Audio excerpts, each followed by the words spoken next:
Hello and a warm welcome to everyone this afternoon. We are here to celebrate our SCM alumna, Seher Latif, who passed away earlier this year. For Seher, SCM Sophia always held a very special place. And after her passing, her business partner very graciously agreed to renovate our studio where we are sitting right now. So Seher was an achiever. She believed in breaking boundaries.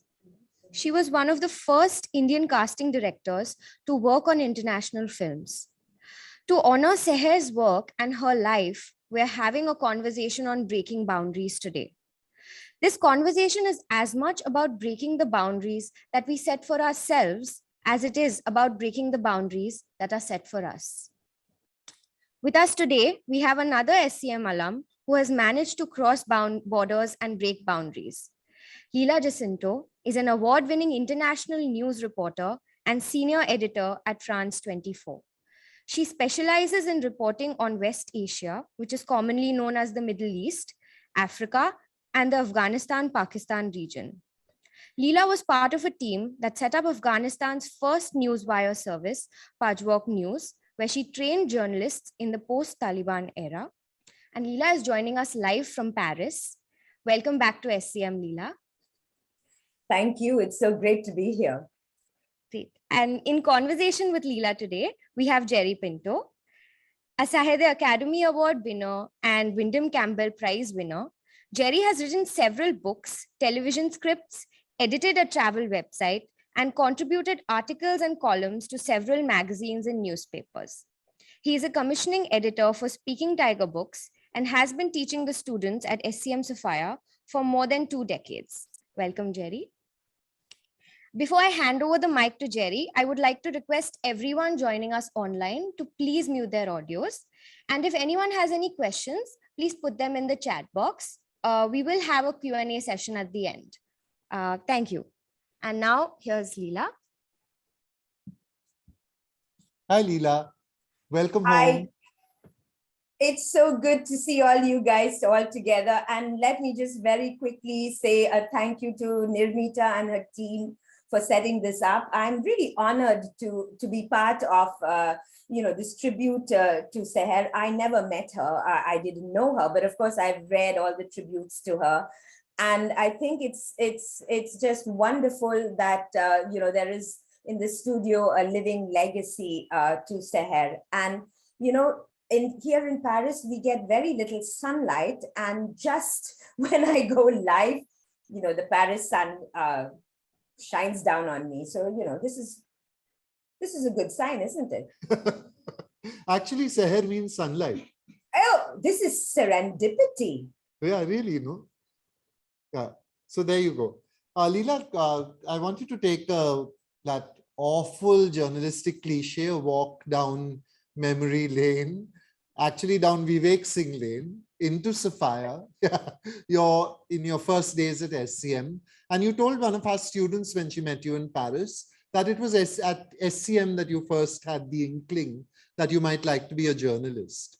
Would you like to go back to those days and tell us something about them? No, I wouldn't like to go back to those days, but I will for you, Jerry. Well, the thing that I got at SCM that fine-tuned it was the ability to think critically and examine critically. And when you're talking about crossing borders, I have now worked in the US and in France, and I can see and I work with people coming from different education backgrounds, and I can see that there is a certain trait that I have and that a lot of fellow Indian journalists have, is that we are very, very good at being critical thinkers, and that's a real chapeau, as the French say. Bravo to the education system. At SCM, I got really what I got was a worldview of how to go through, how to take on journalism, which is critical thinking, journalism ethics, how to look at a film, like Jerry Mulla's, film appreciation and critical courses. Those are the sort of all the background to what goes into journalism that got really fine-tuned in Sapphires.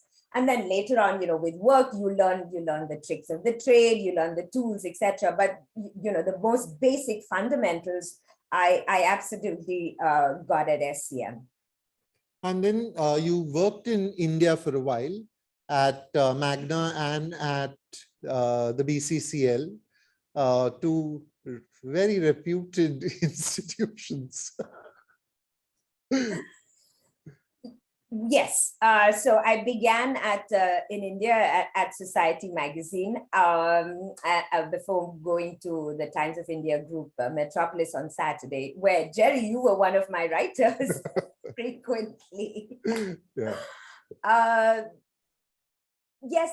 And well, I mean, the things that my experience in India gave me before I moved to the US and sort of started all over again is that I was sort of lucky to start at Society, where I got, big news, big stories to do. Of course, the ones that are remembered are, the cover stories that, those are the things that my old Bombay friends remember. Sorry, I keep saying Bombay because I'm a relic of the past. And Mumbai doesn't sit comfortably with me. Right. So, but the thing is, because I started at a relatively small magazine, and my editor, I have to really thank her for this, Suma Varghese at that time, gave me some pretty big stories to do, running into 7 pages, 4,000 words, 5,000 words, etc.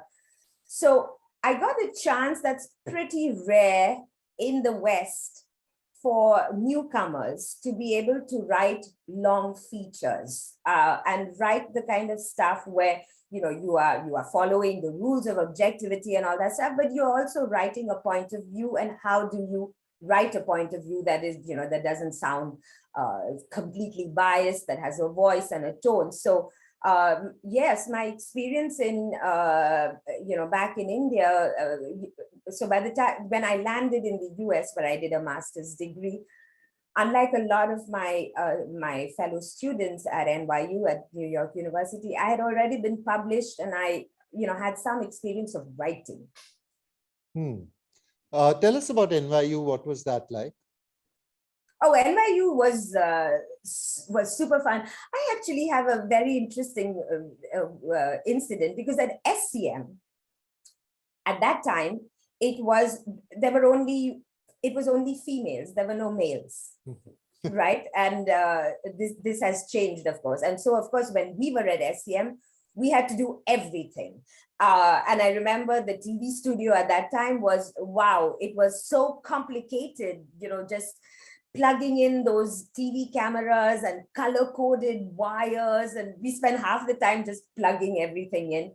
And we did everything, right? We did an audiovisual, so we worked in groups, as you know, etc.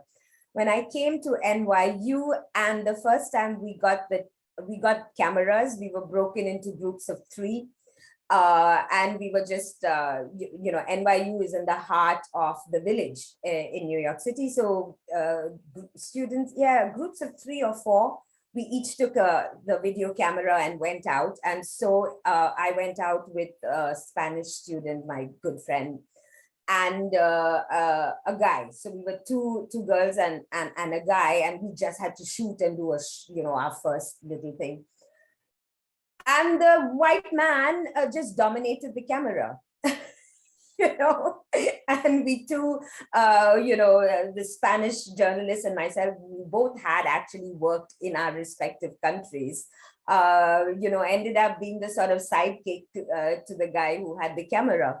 So I realized that, there's a sort of nuance to education too, that there are, I'm not sure that maybe in some forum, it's probably good to have all women where, everybody does everything, because otherwise, if you are in a group and then you just say, oh, you know what, I don't like doing this stuff, and then, because in school is the time where you try your hand at everything, and later on you realize, okay, I'm not going to do technical stuff, etc. So but NYU was very interesting. I would say New York City was a much more interesting university to learn journalism. Yeah, my rule is always, if you're going abroad, make sure your university is in a big city. Don't go to some small town with a big university there, because you're missing out on a learning opportunity.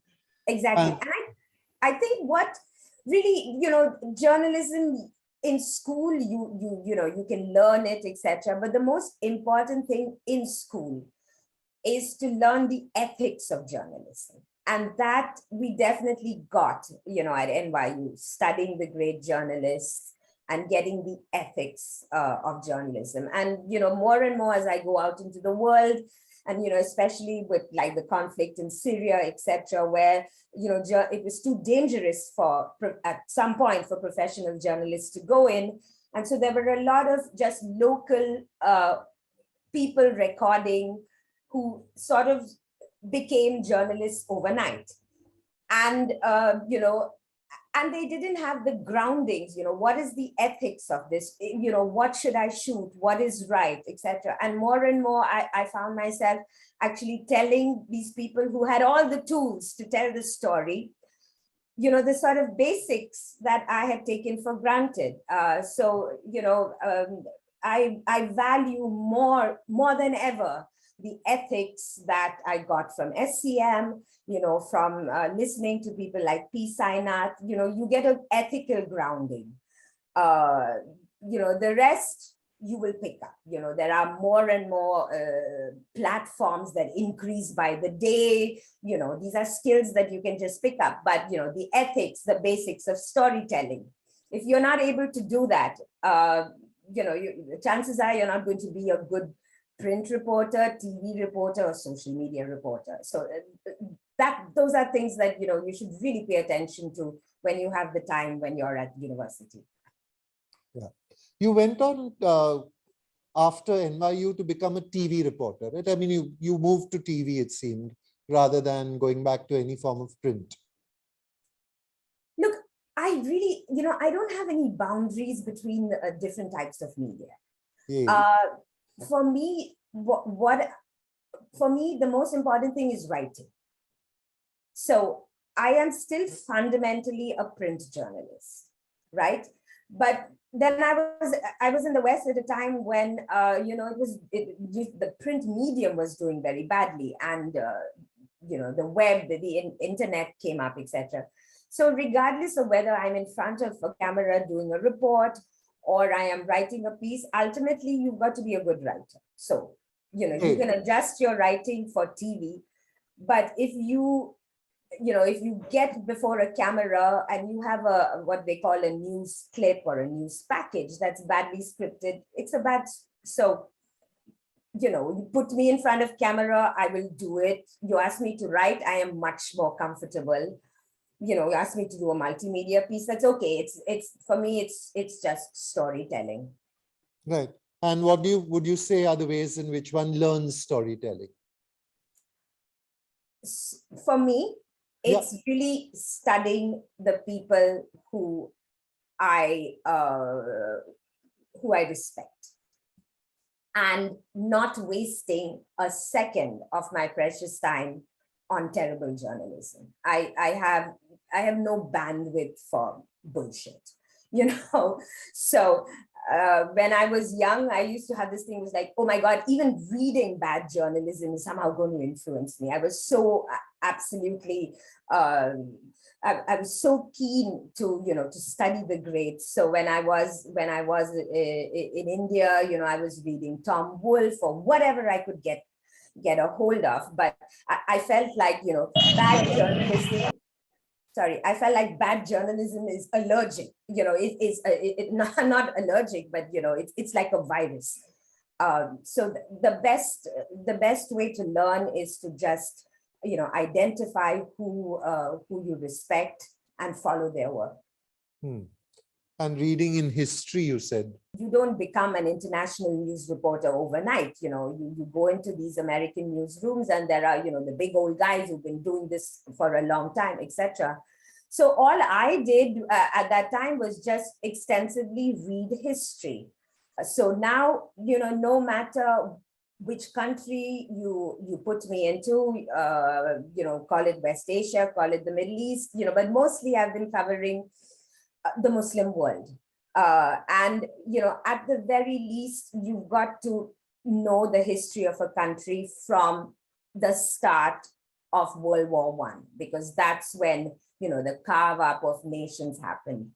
But when it comes to, because I knew that I would be covering the Muslim world, you know, I know my history, from the Abbasid era to everything. And that gives you a sort of a textured way to cover different countries. And it makes you different from these parachute journalists that just, arrive in a country and take up the story from the latest crisis that happens. And this is particularly true for Afghanistan, which, I was always interested in Afghanistan. I was covering Afghanistan during the first Taliban rule in the 1990s. Now, of course, at that stage, little did I know that, the 9/11 attacks would happen, that I would be in a US newsroom when that happened. Then the war on terror would start. And all this reading that I had done on Afghanistan came to immense use for me. And, actually what I found that, so basically I've done 3 big moves in my life, right? In terms of country. I went from India to the US and then from the US to France. And what has linked everything is, of course, journalism. But what's amazing is that I have seen these pattern repeat itself in the different countries that I've been in, right? So I graduated from SEM in 91. In 1992, the Babri Masjid was destroyed. In March 1993, there were the bombings that happened, the Mumbai bombings. Straight after that, I started covering the excesses of this law called TADA. I don't even know if SEM students know about TADA, but it was the Terrorist and Disruptive Activities Act. And there were a lot of excesses and, civil liberties of Muslims were being compromised. So that's what I do. I come to the US, I start covering the Middle East and Afghanistan, 9/11 happens. After these attacks, they have the US Patriots Act. Once again, these draconian laws are being used to target a community. And I start immediately covering the Muslim community immediately after the 9/11 attacks and the excesses. Before it moved on to Afghanistan and I start covering Afghanistan. I come to France. And in November 2015, there are the Paris attacks. What does France do? France passes a new anti-terror law. We have enough of anti-terror laws. What starts happening? They start cracking down on the Muslim community. So it is very strange how the same sort of patterns get repeated. And because I have been reading up on history, so if I'm covering jihadist groups, I know this from the inception, from when this global jihadism started in the 1990s. So whether this has now moved to Daesh or, this is Al-Qaeda in North Africa, I understand the historic roots of it. So now you can throw me in anywhere and, I need to catch up with what's happening with the latest news, but I understand the fundamentals of it. I know who are the grandfathers of this movement, who are the founders of this movement. All that reading I'm constantly using it. Even when I don't, have the space to write about it, etc. It's sort of infusing my understanding of it. For me, I've always had to be in a job for different reasons. I have to pay my rent, I have a residency permit, I have to apply for citizenship, and, so I've always kept my job, which has not necessarily been what I dream of doing. So when I when I was in the US, I was working at ABC News. You know, there are very senior journalists at ABC News covering the big war stories, etc. Like hell, they're going to give me a chance to do this, right? So I just started traveling in the Middle East because I was always interested in it. I always made friends in New York. I had Lebanese friends, or they invited me. This first trip I took to Lebanon, a friend invited me, so I had a free place to stay in. I landed in Lebanon, and I just started reporting. I didn't tell my editors anything. And it so happened that there was a political assassination, and I went into the Palestinian camps and interviewed people. And then I came back and told my editor, hey, I wrote this story, and say, hey, I have this story, you can have it for free because I'm I'm your correspondent. I've done this in my own free time. And of course it got published, and that was the first piece that I got published in the area that I wanted to. And I have always done that. Journalism is a way of life for me, so I don't find it boring. I don't consider it a job. So when I travel, I love to do a story. It gives me a good excuse to go and talk to people, to poke my nose in their business. Just tourism for me is so boring. It's like, okay, you go, you talk to the taxi driver, this is nothing. So I go on trips. If there's a friend who also wants to report, or a photographer friend who would like to take pictures, no guarantees. We're just traveling around reporting, and we see what comes out of it. And which is great, because when you go on reporting missions with your news organization, you've got to turn in stories every day, you're rushing, and these kind of trips are just wonderful. I'm just reporting, I'll see what I want to write. So I keep doing that. But basically, doing things on my own initiative has really been the trick for how I've managed to break into international reporting. Tell us about the time in Afghanistan. I remember that it was actually quite grueling. I remember, there wasn't running water. There was like no heat sometimes. And there were all these terrible stories happening simultaneously. And in the middle of it all, there was Leela Jacinto, teaching the young Afghan men how to report. I remember you trying to learn to speak Pashtun also. No? Yeah. Yeah. I always learn the sort of basics of the languages that I need to cover. It was, living there was of course very difficult. Wow, it was difficult. But I feel like my upbringing sort of helps me. I don't pay attention to how uncomfortable it is.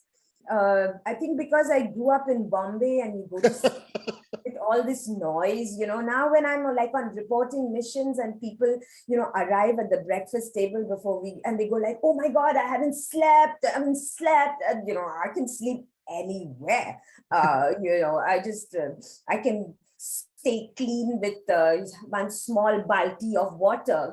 I taught journalists how to use a bucket to shower. These people, they was just like, oh yeah, just, get somebody to heat some water, and, I arrive at the breakfast table looking clean and happy, and I've slept, and everybody hasn't showered, and it's just like, what are you doing? You don't know how to have a bucket water? Here, let me explain to you. Just take a dish, take the kettle.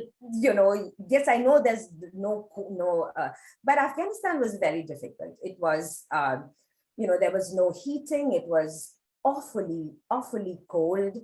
I was not sure of how I would be accepted by my Afghan students, because it's quite different if you're an old white person telling Afghans who have, been educated under the Taliban that this is what you are going to do. But I wasn't sure, it's just like, okay, this Indian girl, 4'11", arriving and explaining to grown men what to do.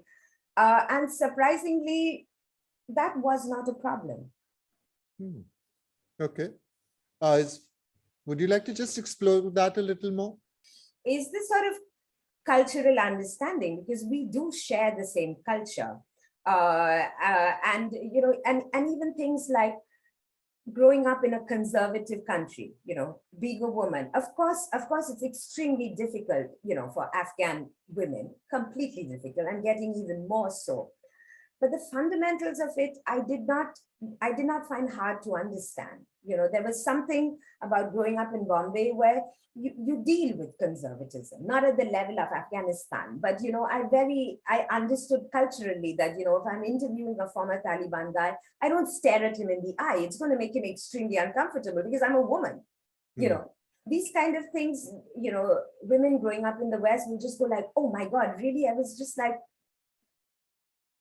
comes naturally to me.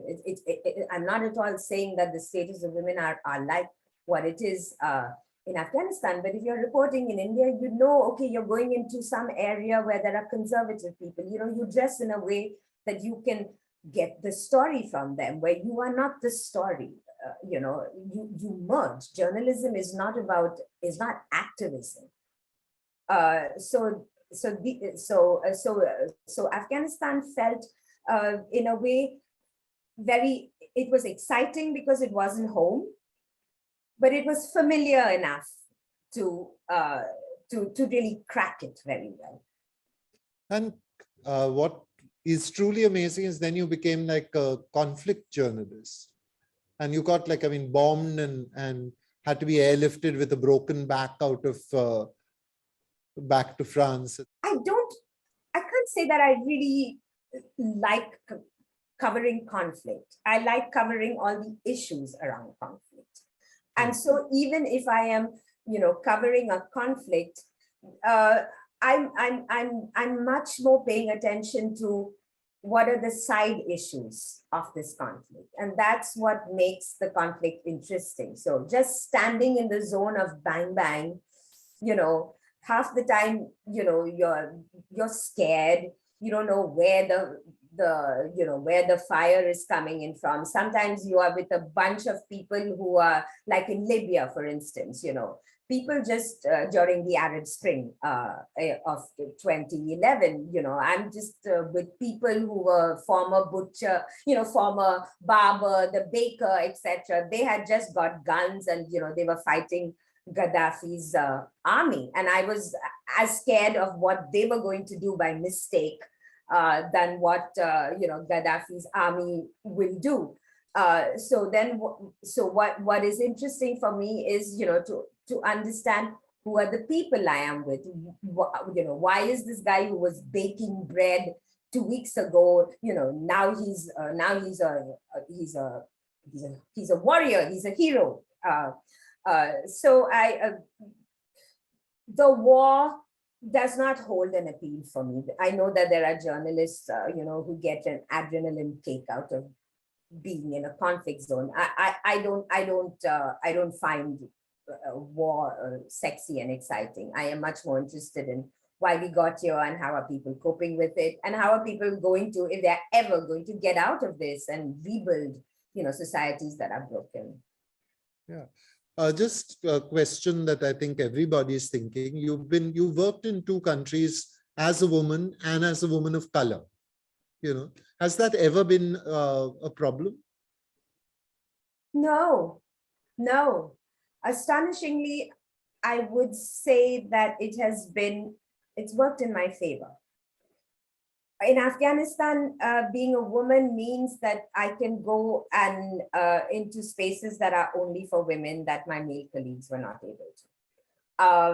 But at the same time, because I was an outsider, I was given the opportunity to go into Afghan male spaces, because I am not an Afghan woman, I'm just an outsider, right?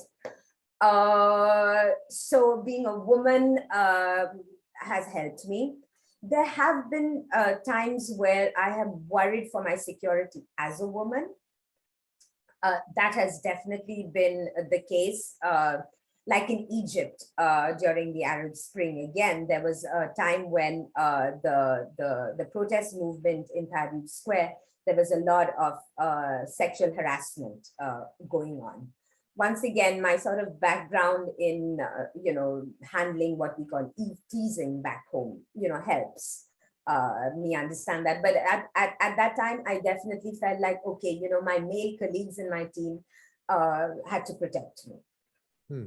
And you know that you do it when you are in the field, right? So if I'm with the team, my security and their security is interlinked. So I bring increasingly with young journalists in my team, I bring all my knowledge of how to handle, you know, very tough situations, uh, to our collective security. And so, of course, if I am working with a male cameraman, etc., he will protect me. But I did feel like, okay, you know, in this situation, if there were three guys standing on the square, it would have been a different reporting dynamic. And okay, here I am now.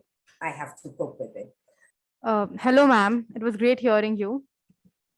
Hi. So you were talking about reporting war, and you said that you don't like particularly you are not excited by it, but you try to report stories around it. So I wanted to know what kind of sensitivity is extremely essential or required to report stories around war, and how much of it is actually being shown by reporters today. Look, you actually have two questions. I'm going to address the second part first. You know, how much of it is actually being shown? We journalists, we don't have the power to, we don't have that much control of what is being shown, right? Because, for instance, in Afghanistan, we've had a 20-year war, right? Uh, as a journalist, my stories get printed or published when something goes wrong, right? I cannot tell my editor, hey, we had a normal day in Kabul. People woke up, had breakfast, and went to work. That's not a story by the very nature of journalism. So we do, and I take cognizance of my role in this. We do sort of end up propagating an idea, you know, of a place that is dangerous, etc. When you know the everyday people and Afghans are leading their lives there, and when I am living over there, I am living my life over there. But it's very hard to, in the space of a story, talk about these sort of things, and that is something that you just have to keep trying. You know, you keep having to pitch a story that says, hey, I want to do this, story about I don't know, Afghan teenagers who started a skating club. I really want to do this story on this Afghan parliamentarian. I'm getting tired of this narrative, but it's something that you have to pitch because you don't have control of what you print, etc. As much as possible, I've always tried to, when I go on reporting, I try to pitch, what we call a reporter's notebook, where, or whatever, or behind the scenes, or, something like that, where I can give much more context than a classic news feature story, etc. In terms of like what you need to do when you are covering a war zone, nowadays you have these courses for conflict zone. There are security courses that are run by former special forces people. They're very expensive courses that your company pays for. But I was doing this before this whole security business started. And the most important thing when you're in a war zone is to slow down and observe. This is something that I always tell people who are with me in a war zone. And if they're there for the first time, I want you to slow down and I want you to observe anything, because if you're going to start, being reactive and jumpy, I'm absolutely not going to put up with this in the zone. So, slowing down, looking at what's around you, not jumping and starting to react. It's like, here, there is some, there's some gunfire here. It's like, who is this incoming? Is this outgoing? So the process of slowing down is, one, for your personal security, two, to observe what's going around you, and three, to take the stories slowly. Don't rush into a story. If you're rushing into a story, we probably get the same kind of story that the news wire services are reporting. What are you adding to it? Asking, there's this common idea that journalists need to give both sides of the picture. How do you negotiate this in a situation where you know that both the sides are painfully unequal? Very, very good question. Thank you. I always give both sides the chance, but I don't give equivalence. And in the kind of work that I am doing, there is, which is a lot of human rights violations. You cannot, it's a false equivalence. And mostly I see my role as a reporter. There are different kinds of ways that you can go to a story. I'm sort of not that interested in what the powerful are saying. So to sit opposite the president and interview the guy, or to sit in front of the ambassador and listen to his official bullshit does not really interest me. So given the fact that I am actually covering much more the effects on the lives of ordinary people, I cannot give the same equivalence to what is happening. So for instance, let's take a recent example, the war in Ethiopia, right? There are vast human rights abuses happening. There are, both parties, the Ethiopian government and the Tigray rebels. They are no heroes, but there is one authority in power, and they are controlling the story. They are censoring the story. So I will say that from the Ethiopian authorities' perspective, this is what this is their perspective. But I will focus much more on the abuses that's happening under this perspective. And I also do columns, which in columns I just abandon this objectivity. I state that this is the position of the authorities, and then I explain why this is a very weak excuse, really. Okay, we have another question from Vishnu. Vishnu is asking, what kind of work are you involved in right now? And is there a specific region you're covering? Well, I'm getting in this. Hi, Vishnu, thanks for the question. I am, after what happened this year in Afghanistan, I am starting to get much more interested in actually mentoring journalists who have not had the chance to be in journalism school, learn the fundamentals of it. I'm also getting much more interested in, this is of my own interest, right? Apart from what I have to do for my job and the news coverage of a daily news, etc. I'm also getting much more interested in the sort of interior lives of people in conflict zones. So, I mean, what really pained me this year, and we're at the end of the year, is to see my Afghan female friends, facing the prospect of becoming transparent once again. So either they had to flee Afghanistan because of the Taliban takeover, or they were going indoors into the same spaces that I was covering them in the 1990s. And over again, every interview I did with an Afghan woman in Afghanistan, every single woman said the same thing, was like, please don't forget us. So it was, I mean, I was extremely moved. It's just like, wow, these are people who are just confronting an annulling of their identity of themselves. They are just going indoors. And then, this year I read a memoir on Kashmir about Farah Bashir, who was growing up in Kashmir at the time in the 1990s when the insurgency started, and the same thing happened.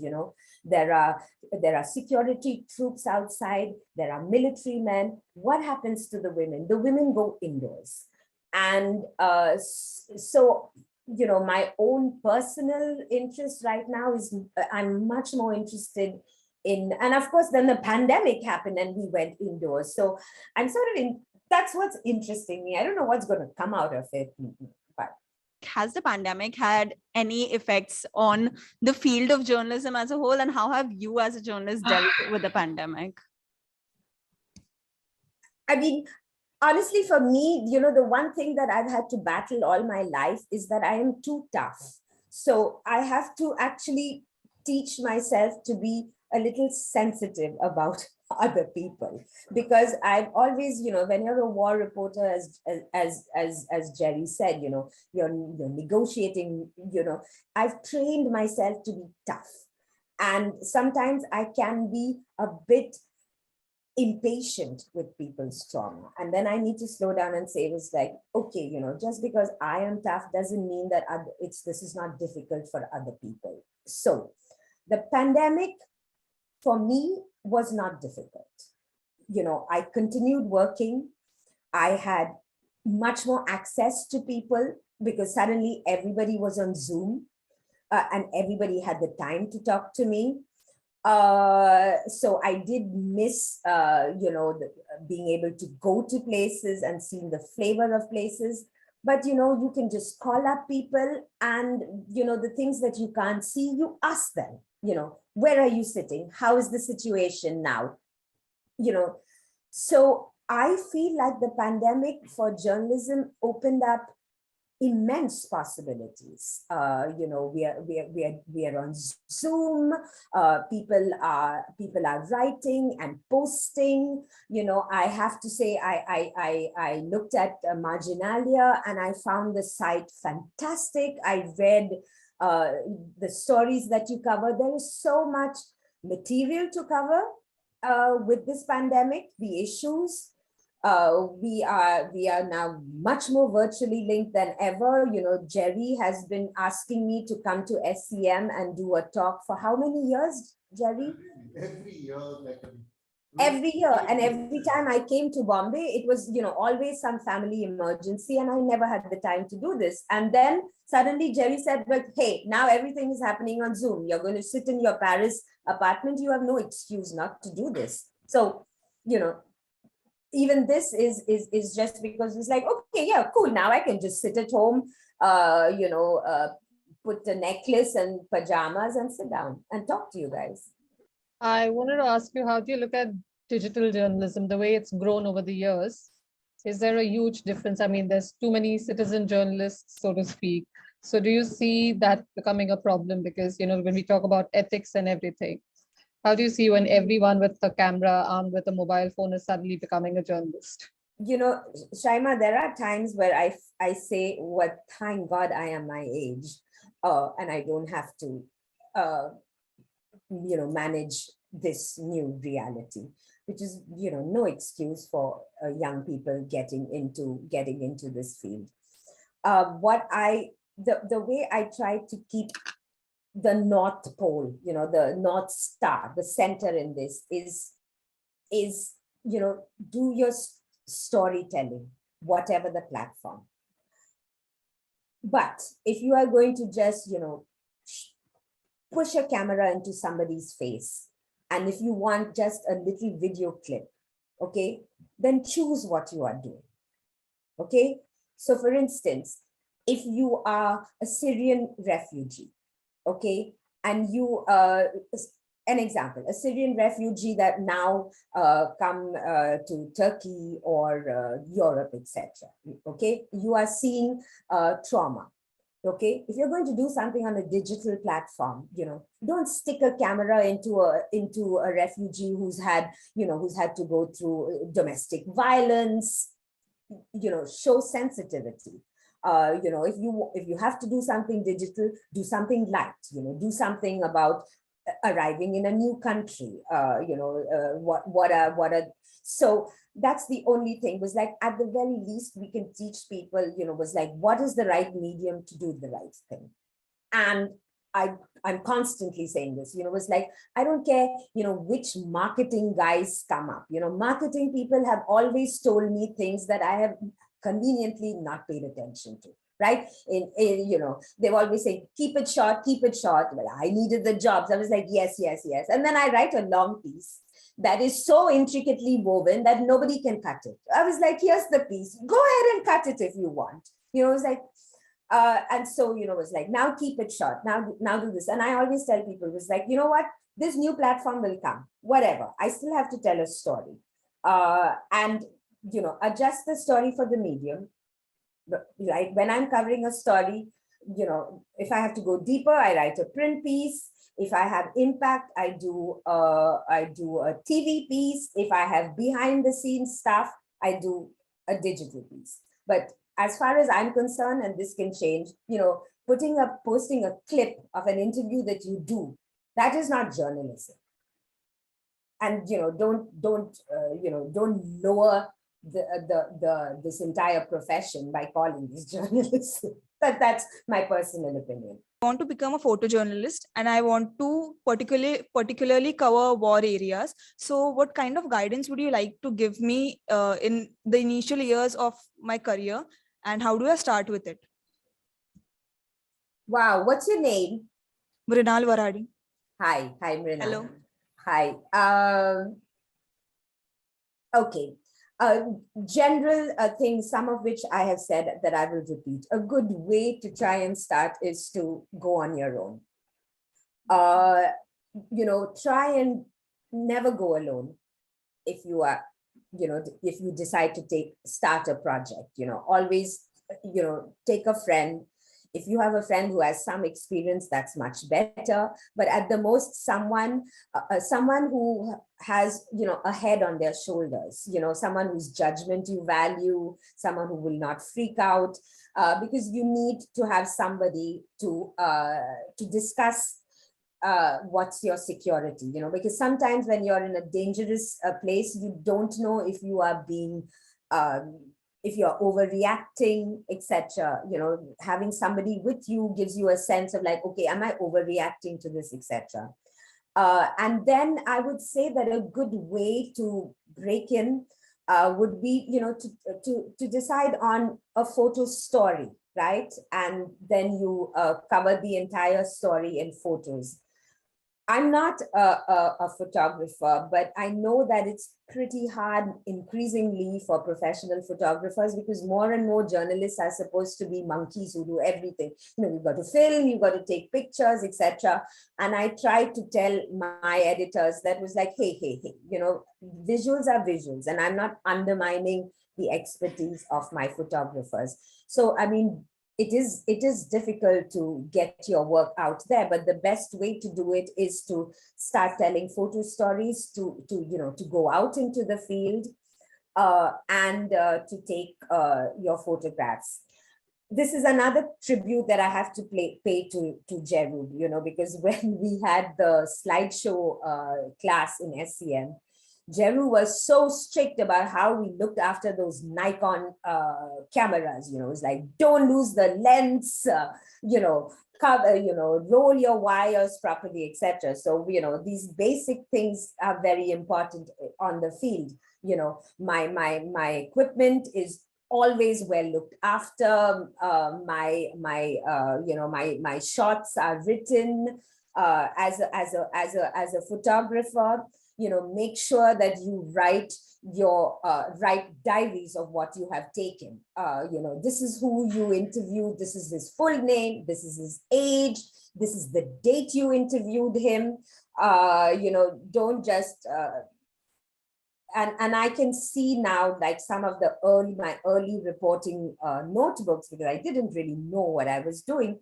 It's just like a lot of things I should have put into these diaries. Just never write any notebook, without taking down the names of your people. What date, what was the date that I interviewed this person? Okay, so those kind of stuff is more important. Honestly, what I can tell you, the situation changes on the ground. So you need to be able to talk to people who have been there pretty recently. And the best way to do it is to actually connect with with photojournalists that you admire. And of course, you can't waste their time. So, you should have a proper project before, you demand time from them. But when you get it together, but basically hanging in a community of fellow photojournalists is what's going to give you all these sort of skills that you cannot learn in school. I wanted to say we have Mrs. Latif here with us. Yes, Seher's mother. she's also shared a comment with us on chat. Would you like me to read it out, Jerry? Certainly. Yes, she's just put out a message saying, thank you, SCM, for making it possible for me to listen into this wonderful Breaking Barriers.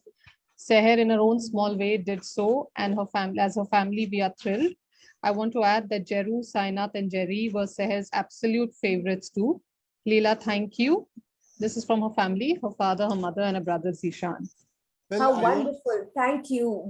I'm so sorry for your loss, but what a nice way to have Seher's legacy living at SCM and for future generations of SCMites who are going to go out into this world. Thank you for your comment. I think, this studio that we are sitting in today and this wonderful screen that is making it all so easy are all part of a legacy of giving, in the sense that this is a gift that will keep giving, and it will keep giving to nameless strangers in the future, which I think is the best form of giving. I'd like now for all of us to see a short film that on Seher's life.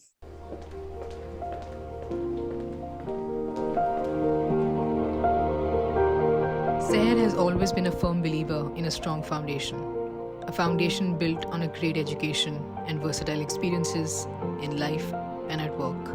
She has always admired SCM and Sophia's as key institutions that helped her shape this very foundation on core values and strong work ethic. This contribution to SCM, Sophia, and the future students is Seher's way of saying thank you. And it is also a tribute to Seher Latif, the person and the filmmaker, and the generosity and courage she continues to stand for. Maybe my 6-year-old self, I'd want to follow what she was. I loved swimming, but I hadn't jumped off from the deep end, right? And I would constantly walk up to the diving board, and I remember that day so clearly, the first time I jumped in, and I was a really brave kid, and I think that's what I'd want to follow through in my life. Just be brave, brush it off, carry on. Thank you, Leela, for that conversation. Thank you very much for the time you took and spent with us. And thank you for coming out of that strange darkness the sunlight seemed to put you into. You have come out into the light. I'm so sorry for that. I apologize. I should have this. But what was Seher's word? Just be brave and follow through. What a good way to end. Yeah? Lovely, no? Be brave and follow. And yeah, sometimes we are even pretending to be brave, but be brave. Yeah. I think actually being brave starts with pretending to be brave. Yeah. And then after that, everything follows.